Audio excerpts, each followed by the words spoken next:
So welcome everybody. So we've got a guest speaker tonight. So what I'll do is I'll hand over to Madhu. She can do the introductions and we're very much looking forward to hearing from our speaker. So Madhu. Thank you so much, President Richard. Greetings, everyone. We are happy to have Past District Governor Una Hobday amongst us, who is our guest speaker tonight. May I ask Una to introduce herself to us and share with us on her topic. Thank you. Great. Thank you very much. I'm sorry to everybody for not having this PowerPoint presentation working, but if you go onto the website later, you'll see probably better photos than I've got on this about food plant solutions anyway.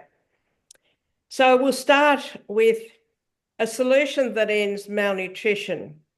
But in fact, we now say and add to this, it's from relief to resilience. A few stats. Every minute of every day, 5 children under the age of 5 die from malnutrition or malnutrition-related disease. Over 750 million people are facing hunger in the world as of 25. Over 500 million children are stunted.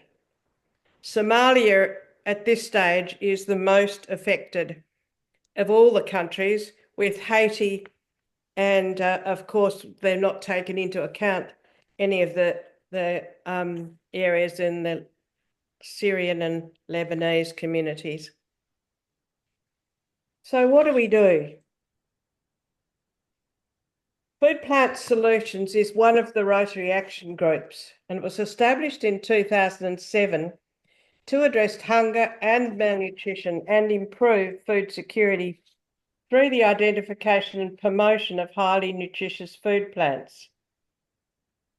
It became an international project established in Devonport by members of the Rotary Club of Devonport North and past director John Thorne. They'd been given a database of nutritious plants around the world developed by Bruce French AM, an agronomist, with much work done by Buzz Green OAM, the first chairman, and John, the project officer. It was accepted by Rotary Action Group as a Rotary Action Group, which is very unusual because we're the only action group outside the US that's managed from the US.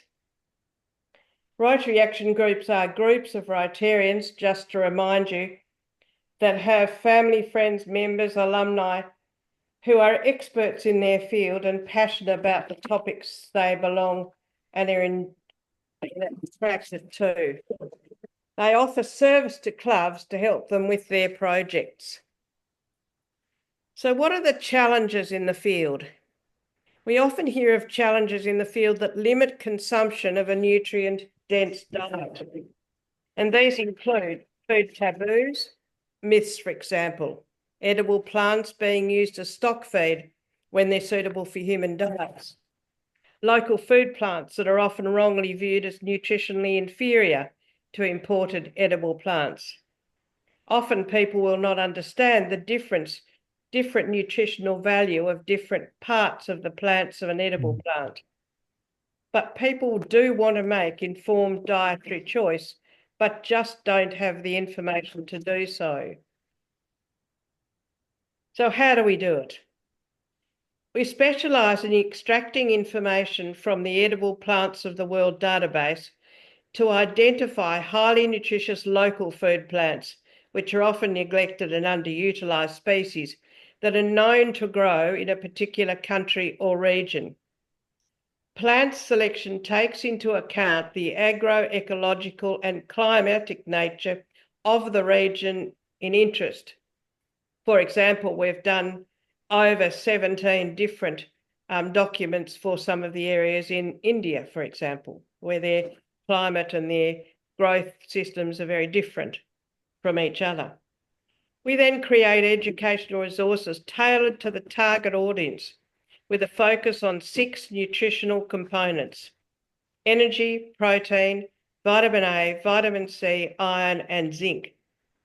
The resources contain information on how to grow the food plants, the key nutrient within each of those plants, and the importance of those nutrients to human health.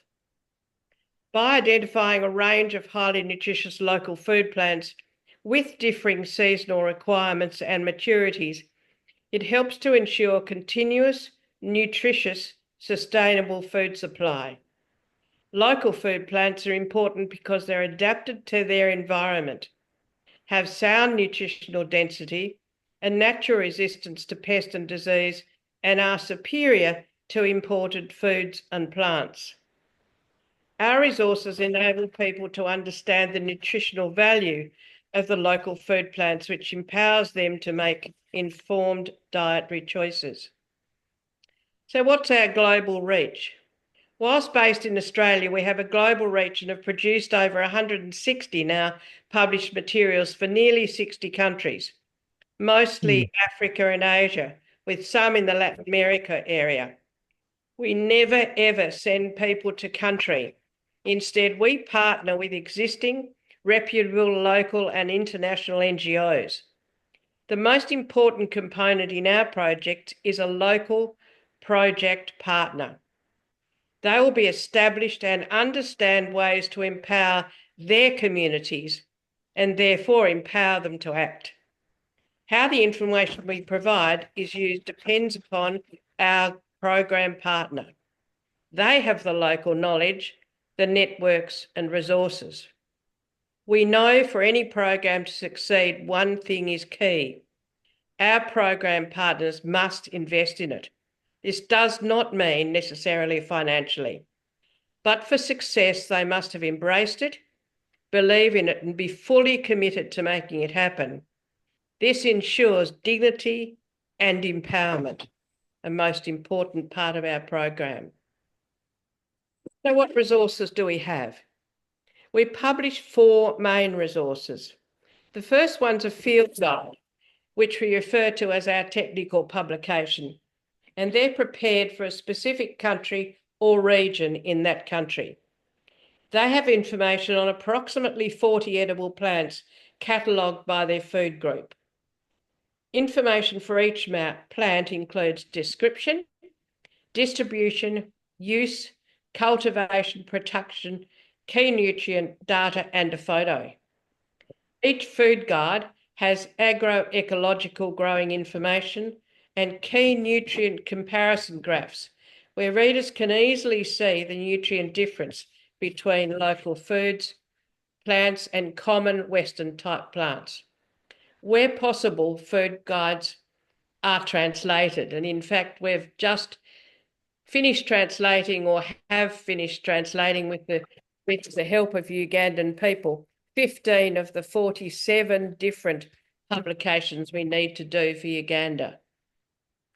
Field guides are often used by agricultural extension officers or project program managers, project development officers, school principals and teachers. We've received a lot of feedback on our field guides, such as this from Ethiopia. And I quote, "The link for the book you sent is very important to me, my organisation, and to everyone who believes in food and nutritional security, particularly in third world countries. Please accept my utmost recognition and respect for publishing this invaluable book, which we see can be used at all levels of community-based food production." Our second resource is a picture guide. And these are really important. We've had some amazing outcomes of these. In one of the groups that I've talked to, the Vietnam project, which started when I started in 2016, and they now have 23 schools all doing this program. And when one of the students took home this picture guide, which is mostly pictures with some words underneath it, Grandma got this book and said, "I remember that plant. We weren't sick when we used to grow that plant, but now we grow cabbages and cauliflowers and things that we were told to grow." So the picture guides are primarily pictorial. The plant selections for these come from relevant food field guide, with the information presented across 4 different publications. One's Food Plants for a Healthy Diet. The second's Good Gardening and Growing Root and Grain Crops. The third, Leafy Greens and Vegetables. And the fourth, Fruit, Nuts and Seeds. Like the feed guide, these are translated whenever possible. These are often used in schools, community groups, health groups, basically anywhere where literacy levels may be a barrier to using the field guide. Feedback from this includes this from Uganda, where social workers and community-based trainers have been training community. And I quote, "Productive demonstration and backyard gardens of food and plant crops have been realised through the usage of translated food plant solution booklets. I therefore recommend an advocate expansion of the utilisation of the literature into the entire region of the Uganda at large." And then we've got a brief food guide. These brief guides came into the fore when COVID hit, and we got a lot of requests from Rotary clubs and community groups to say, please, can you give us a very quick brief guide to tell us what we can plant now in our community, because our people are dying. We are not getting food drops as much as we used to, so we need it. So we developed food guides, and all of these you'll see on our website, so you'll see what they look like.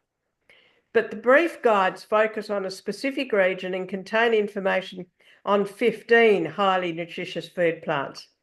They provide brief guidance on planting, growing, use, and a list of key nutrients in each plant. And we found that an amazing benefit for a lot of communities, Haiti especially, who wrote to us in a panic because they weren't getting anywhere with their food, and we gave them a food guide fairly early, got it translated as we had a Haitian in our community, and they found they quickly planted foods that are right for their country, and we had communities eating quite well straight away. The next thing we do a lot of are posters, especially in the Solomon Islands and in some of the other island groups. They love posters to put on telegraph poles, to put on doors, and the posters have a clear, concise messaging. Although we have standard formats for each type of publication, program partners are not limited to our design. We tailor resources very much to the program partner requirements, depending on the area they live in and what are the plants that they're growing already. So what's the impact in the field, and what about the stories that we know about these?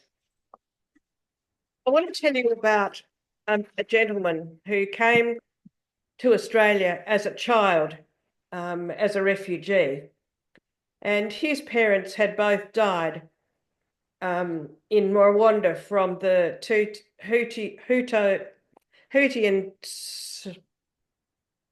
the two groups who were then arguing.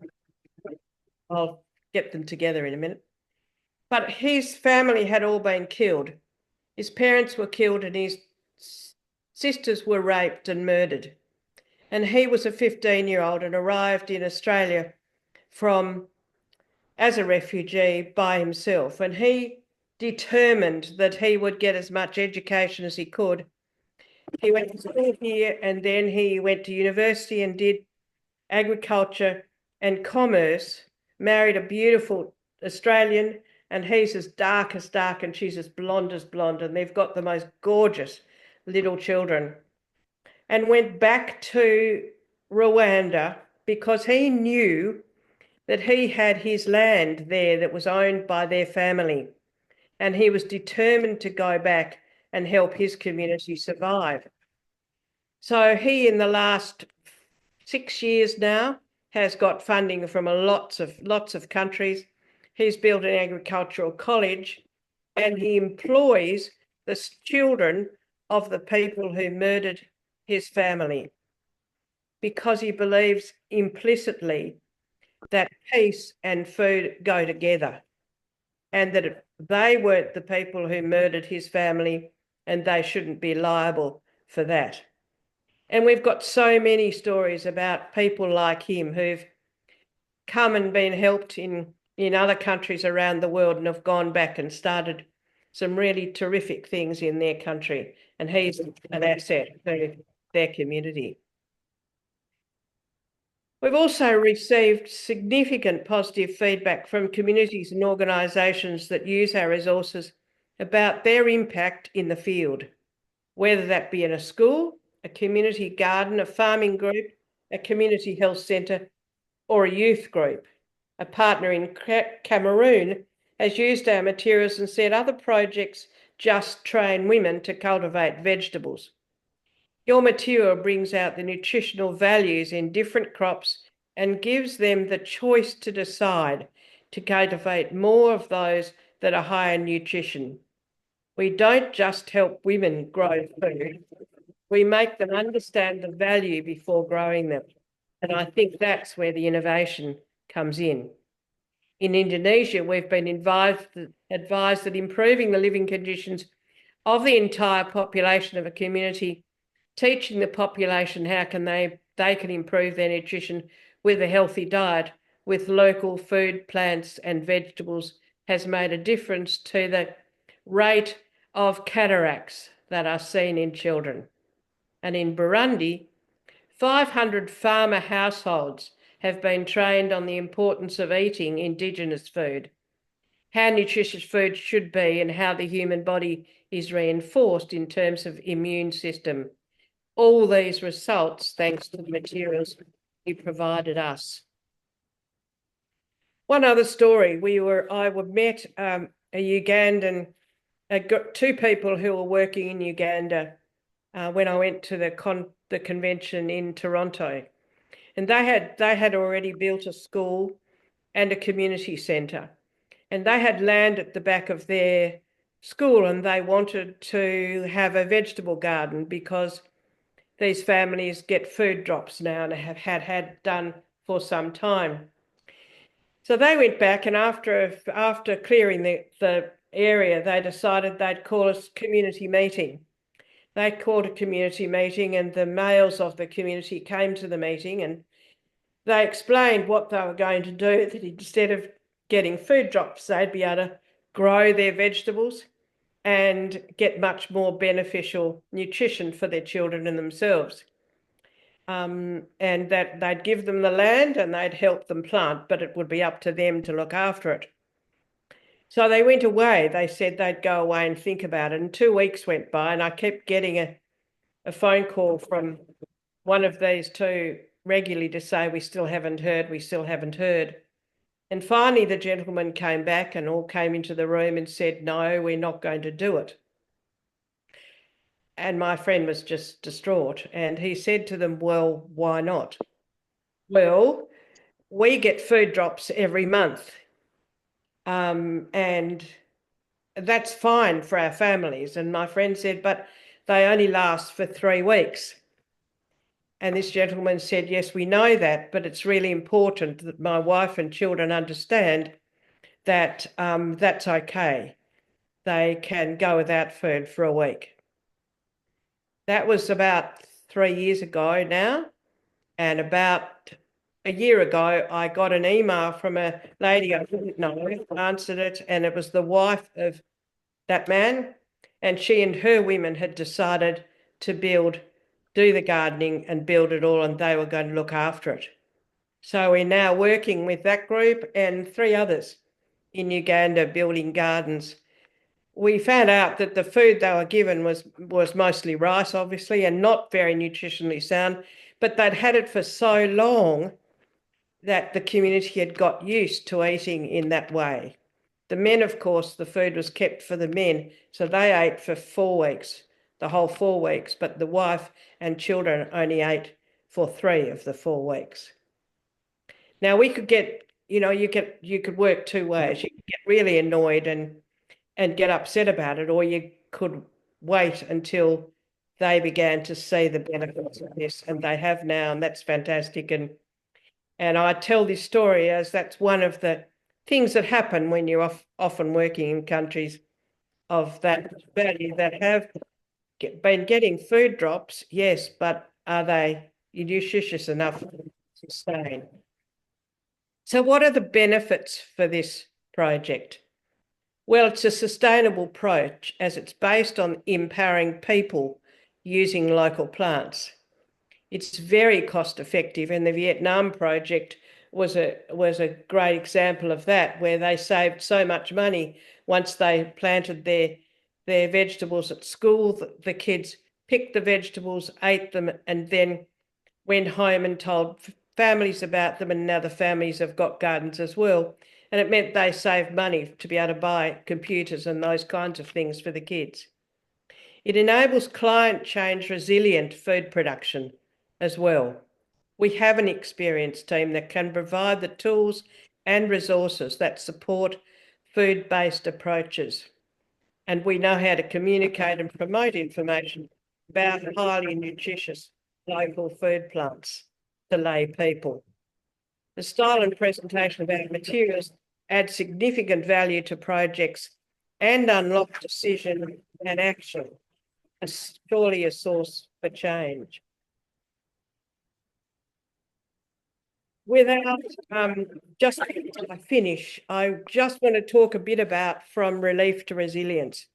We in Australia have a malnutrition rate high, and in Tasmania, which is supposed to be the food bowl of Australia, or it was, we have a very high malnutrition rate in the northwest coast. And we found that there is a lot of money going into more and more relief programs.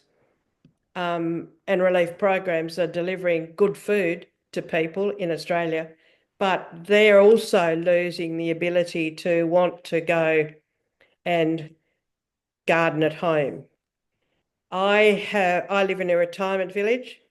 I have 2 Bunnings boxes, Bunnings boxes are those boxes you get in Bunnings on legs, 4 legs, and I have 2 Bunnings boxes, and they supply me with enough vegetables for the whole of the year when I do it in the right way, and I remember to water and feed and all those kind of things.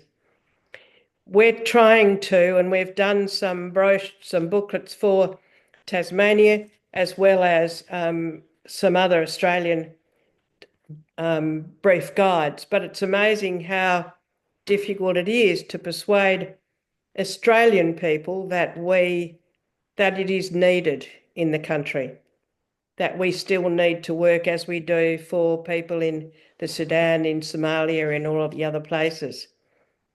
But we'll get there. I've been and spoken to politicians of all variety over the years. We did a presentation to politicians in Tasmania. In a year we had 4 changes of government, 4 changes of politicians that were responsible for the community health. So just imagine how that went down. They didn't do anything. They all said, "Oh, this is fantastic, wonderful. What did you say you wanted? Oh, you want me to do some, oh no, don't think we can do any printing for you." And no, because, that's not possible, because you'd have to go to the education department and all of those things. So it is hard work getting it through into our state, and I'm sure it would be in other states. But where we have got it through in particular communities in our state and in Queensland especially, and in New South Wales, there's some great communities that are doing fantastic work with these kinds of information for Australians as well as overseas.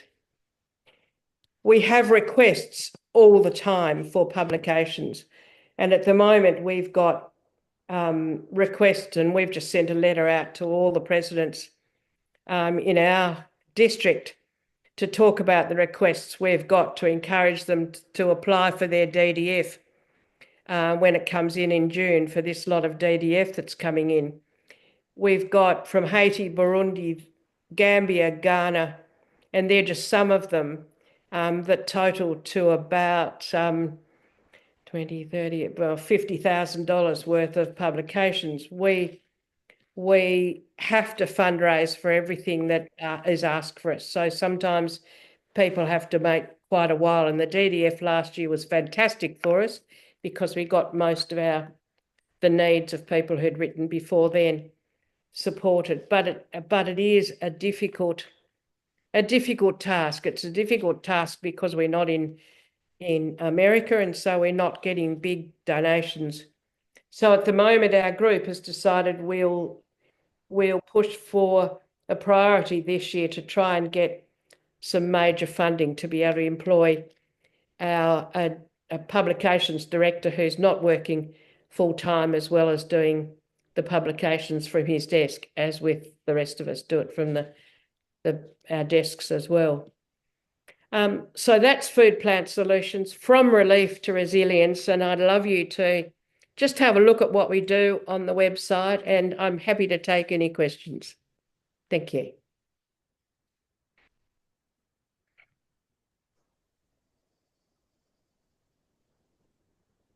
Yep. So I've got a question. So how do you identify your local partners? You said that you work with local partners.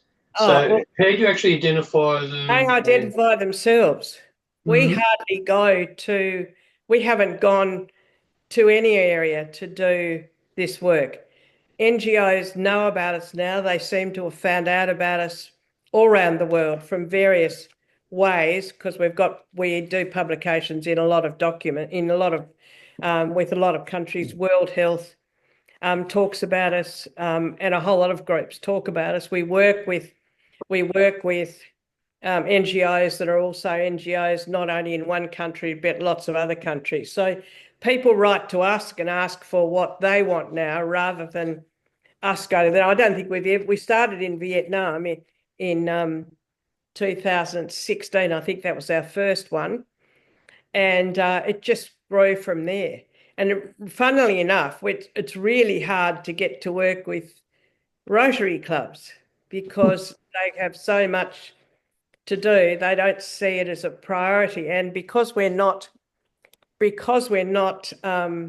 American, and so not one of the American NGOs that get funding from so many bodies and get support from groups of people in America and are known to give things out and have money. I mean, the ESRAG, the environmental one, has corporate sponsors that line at their doors to be seen to do all their publications for them. So, we don't find them, they find us. Excellent. John, I think you had your hand up there first. I think Norman's been trying to get up, mate, so I'll let him go before me. Oh, okay. Sorry. Didn't spot that. No, that's Go, okay. Norman? Oh, all right. Thank you. Una, sorry I missed the beginning, but from what you've just been saying, I gather you don't actually get much in the way of funds from, say, UNICEF or WHO, which No, we don't would seem to be slap bang in the middle of their mandates. It is slap bang in the middle of their mandates, but we talk at their conferences, we present to many conferences. We talk to them, we've got relationships with these people, but no, we hardly get any. That's not right. We've had some for Solomon Islands work we were doing, but no, we don't. But they give you a platform. So what's been the problem, the issue with the United States? Why haven't you got traction there? What have you tried? Well, first of all, the other Rotary action groups can go into the office of Rotary every week if they want to, and they can, knock on doors. They know everyone face to face. They know they have been Rotary action groups for a while, so they're mostly people of note in America. And I've spoken at a couple of conferences there via Zoom when the Zoom actually worked. That they just have the abilities to get funding from public bodies, from all of those kind of people. We've just got the opportunity to be involved in a Rorke's book that is now just prepared with a whole lot of philanthropic association. So we actually, 3 of us are meeting on Friday to put together a proposal for one of those projects. So hopefully we'll work there. But in America, the money's just there. There are so many wealthy people, I suppose, there that want to support them, and that makes them look good. Thank you. John, I think you were next. Yep, thanks, man. Sorry, I was actually looking at your website while you were chatting, so I was listening, but having a quick look. The donations, and it sort of follows on from the funding thing. How do you prioritize your funds? Like I gather, like you're primarily producing these resources, Yeah. but it's across all these different countries. So how do you sort of prioritize the funds that do come in? Oh, look, we prioritise them really by the list of who asked first. Yeah. Who's in most need, and mostly the people who ask first get at least something straight away. At the moment, last year I had about 11 clubs in my district that put in for DDF. So they came in really quickly. So we did that work quite quickly for them. But in the meantime, Haiti's been waiting for a long while for their documents to be prepared, because I've only got one part-time publications director. He's just retired and he's finished his PhD, so he's working full-time for nothing. Yep. We've just appointed today an assistant for him. She'll work for nothing until we can raise some money to pay her. And all of the rest of us work for nothing as well. So we really have to make money. It's got to the stage where our Rotary Action Group really is at a crossroad. We need to stay small and just do what we can, or we've got to get bigger and do what we need to do, which is the one we've chosen to go for. So now we're working hard to do that. Yeah. Thank you. Thank you. Gabe, you're next with a hand up. Yeah.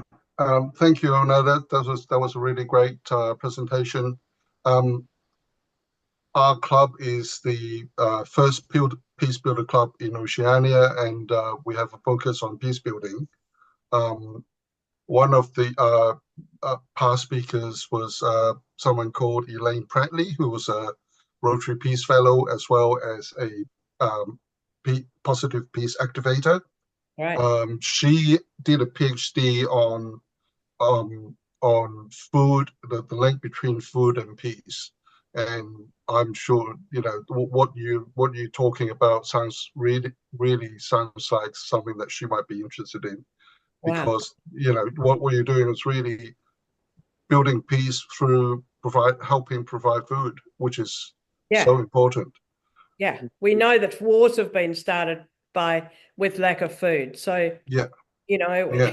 absolutely important. If you could send me her details. Yeah, I'll try to link you two up together at some point. Great. Yeah. Wonderful. Thank you. Yeah. I've just got one last one. So you're an action group. What's the core difference between an action group and a fellowship? Is it the fellowship is just people with general interest, where an action group is actual? Action groups are groups that work with officially work with clubs to assist with their projects.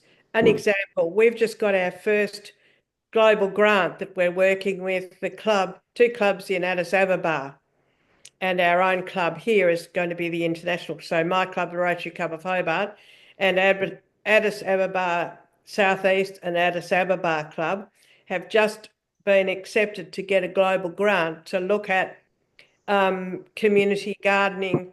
They're building a centre for children, and it's a whole children's project, and we're the international partner for that, and we're providing the educational materials. Now, we've been working with them for a little while beforehand, and then when they came to want their global grant, we said, well, great, we'll help out with that and we'll get involved with that. So, yeah, so that's where we're coming from. Excellent. Thank you. Yeah. Anyone else got any questions? Fellowships are just for people who want to play that are for cricketing fellowships and those kinds of things. It's more hobbies. More hobbies. Interests. Yeah. Yep. Yep. Thank you very much. What's your action group called again? Sorry. Food Plant Solutions Rotary Action Group. Right. Excellent. Any other members got a question? Well, thank you very much. It's been an excellent presentation. I've thoroughly enjoyed it. I will also be having a look at the website later on. And yes, it's great work that you're doing, and it's the sustainability bit is actually what I like. That's right. We can give people food, but then what happens when their supply chain finishes? Yeah, and we don't really want to give people food. We want to teach them how to grow it themselves, to make them feel better about themselves, and that's I think really important. Yeah. Yeah. Very nice. So as I mentioned earlier, so what we'll do now is we'll do our general club business. We normally just do around the room. You are more than welcome to stay if you like, or can run away and have a cup of tea or whatever you would like to do. I might run away and have a cup of tea. Thank you very much. Thank you for putting up with me. I'll now get my son in to sort it out. The whole thing out. Not a problem. Thank you very much. Very nice to meet you. Thank you so much, Una. Thank you very much. No worries. Thank Bye. you. Bye. Good night, Ian. Good night. Excellent. Well, thank you for coordinating that, Madhu. That was very interesting. Oh, you're very welcome. I'm glad that so many of us were present tonight. Yeah, very good. Okay, we'll do around the room. So, John, you're up on my top left, my friend.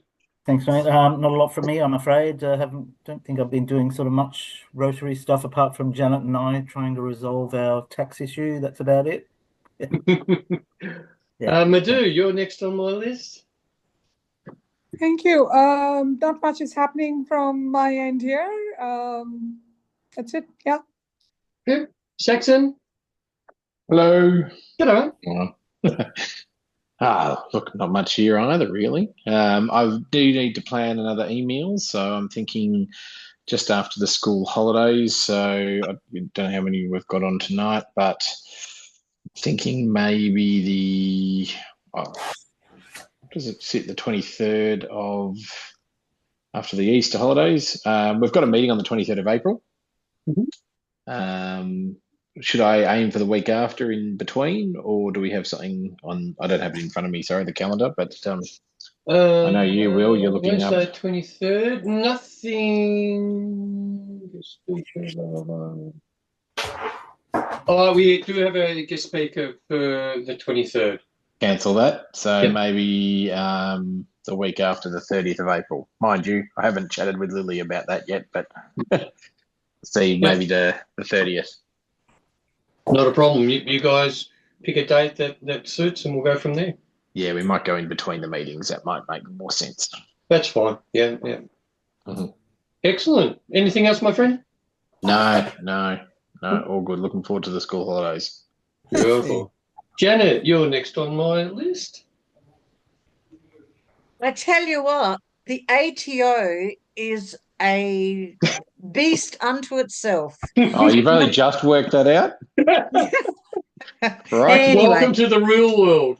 I know. Anyway, just letting you know that we are making progress about this tax return that we have to do. For those members that didn't know, the district treasurer has told us that they received information from the tax office that all charitable organisations now have to do a tax return.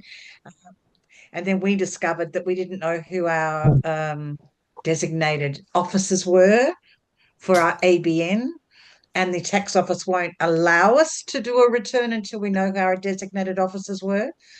Anyway, a long story, but we're getting there. So I just wanted to reassure the club that it's all in hand, and we've also got an exemption for doing the return until we get this matter sorted out.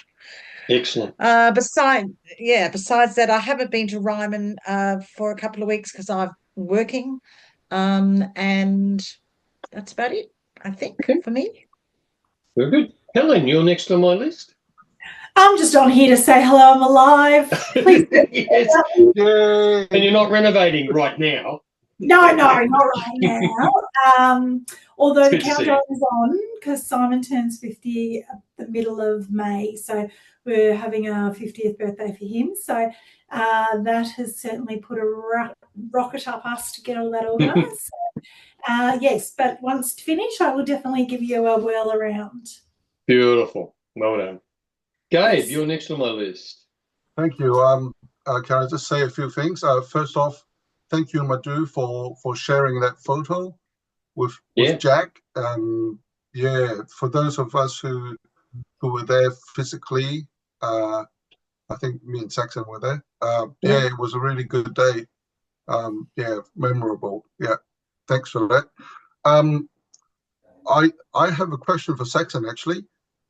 Saxon, when we did the fundraising for at the Yarrafield Cinema, do you remember how much it cost to actually hire the cinema? Oh goodness! Was it like $400 or something? I think it was probably a bit more than that, but Okay. I'll try. What's it called? Sun Cinema, isn't it? Yeah, I think so. It's a while ago. Crikey, I can't remember what I did yesterday, let alone going back there. I'm just trying. I'm just trying. 2018. Do you know I've killed a few brain cells since then? Gabe, it might be easy. That was pre-COVID. Oh my God. Gabe, it might be easier to reach out to Peter Shepherd because he does a lot of movie nights at the Sun. Oh, okay, Oh, right. there you go. Yeah, I might have a chat to him. Yeah, I can't see any. Right. I mean, I've done an email purge a bit since then, so there's nothing coming up for that theatre. Yeah. Okay. Yeah, no worries. I haven't done much at all. Just have some ideas swirling around in my head, and I'll try to formulate going forward. But yeah. Excellent. Thank you. Don, you're next on my list, my friend. Oh, Richard. I think, Janet, I have had a brief chat to you about subs in one invoice, haven't I? No, we never had that conversation. Ah, right. Well, yes, you promised me you would, but we didn't. No, we did. And I said nasty things about both our constitution and our bylaws. The bylaws have never been completed after the constitution, the new constitution was adopted, and there is nothing. While the constitution says that the method and timing of the payment of subs is a matter for the club to determine, in the bylaws, it has never been filled in. In fact, there's a bracket waiting there for something to be done about 6 years ago, and it's never been done. So there is nothing at the moment that precludes you from billing in one, but it's not sanctioned by any part of our constitutional bylaws, and the board at least would have to take a decision to complete the bylaws. If you have a look at the bylaws, you will find that there is a vacancy in the middle of a sentence that we have just now. That's the only thing I've looked at. So I'm loath to go too far into it. But can't we just say to members the preferred for the club is that we pay in one hit? Because we can say anything we like, mate. Yeah, because but makes it so much easier for the treasurer to do their job. Yeah, we can say that. We can say that, but that's not sanctioned by our bylaws or our constitution, because we have never completed the bylaws as the constitution says we ought. And if you read them both, read the constitution, it'll point you to the place in the bylaws where it ought to be, and there's a gap with brackets around it that's never been completed. And maybe for those people that aren't so organised currently, might not forget to pay their fees, and Janet doesn't have to chase them. Just maybe that's how it's been for some other people. I'm not saying it was for me, but you know. Oh, look, there's no question. It's much more convenient for, I believe, for everybody. And the only way that it would be a matter of hardship if somebody couldn't pay their whole year. But I was requested by the board to look at our legal situation. Our legal situation says nothing because we haven't completed our job in the completion of the bylaws. So we're not breaking any rules as far as the bylaws or constitution are concerned. It's just unclear. No, it's not unclear. It's not mentioned as it ought to be. The constitution says it is mentioned. The bylaws has a gap for it to be mentioned, but there's nothing in the gap. Norman. Put it the other way, Richard. We have no authority to levy the dues in any particular way. So that's right. Yeah. And I don't have a problem with that. It makes sense to clarify. But it surprised me because I thought it was going to be as easy as going to the Constitution, the bylaws, then I could let Janet know whether she was allowed to do it or not. That was the question. Excellent. Who's going to put their hand up to correct that? Well, it'll be corrected next year if it's not this year. So be it. Anything else? Unless somebody really is adverse to having one invoice for the year, I think we just should do it that way. But wouldn't they be able to come privately and talk to the president or the treasurer at the time and just say, hey, you know, they're having financial hardship? Like it absolutely, huh? Absolutely. Yeah. All other clubs I've worked with work that way. But that, Excellent. Anything else, Don? No. Lily, you're next on my list. Yes, so it's been fairly quiet at my end over the last maybe 3 weeks. I've had 5 groups of kids that I've been doing baking with, ranging from very cute grade 1s to about grade 6. So that's been the main thing over the last few weeks. Just looking at the calendar, Saxon, I'd be happy if we could do the 30th of May, which is an off week, if that works. Let's lock it in. Anyone just think about that? I'll nag you all in a few weeks, but if there's if we can get a good quorum together, that would be great. Yeah, should be pretty cool. What would the likely time be, Saxon?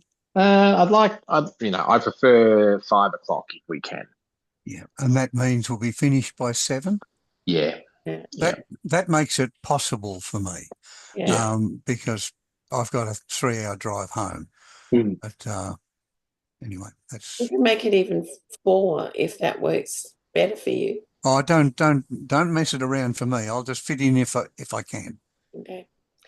So we just need to work out who the beneficiaries will be for the next one. So give that some thought, reach out to any community groups who might be interested in having some meals prepared. And I'll see what I can organise regarding ingredients for that week. Excellent. Saxon, I'll be in touch as it gets closer. Yeah, lovely. Thanks. Shopping lists and things. Janet, you had another question? I did. I just wondered, did the meals get up to the fire ground? They did. They did. Yeah. It was a bit convoluted. We had to get them to the Providore in Macedon, and then the gentleman picked them up from there, who was one of the Blaze Aid volunteers who lives in Landsfield. So he was close enough to come and pick them up from our shop in Macedon, and he whizzed them up there. So that was great. Did we get any photos or anything, or we didn't have a chance? Not of that handover. No. No. It was sort of done in the car park at the front of the shop. It wasn't photogenic. I won't say I was in my pajamas, but I could have been close to it because it was about 7:30 in the morning. Oh, very good. Anything else, Lily? No, that's all. Norman, you're on my list. Nothing much been happening, but next Monday, Tuesday, whatever it is, the 1st of April, I'm giving a talk on trauma recovery to the local Rotary Club. So maybe one day I'll be asked to speak to this club, but we'll see. Okay. If you play your cards Zoom? right. Does that club Zoom? They don't. Okay. No, they can't use a computer even. Okay, not a problem. All right. So lastly, for myself, I've just been helping out today at Holy Fools, and so I've become an apprenticed tiler.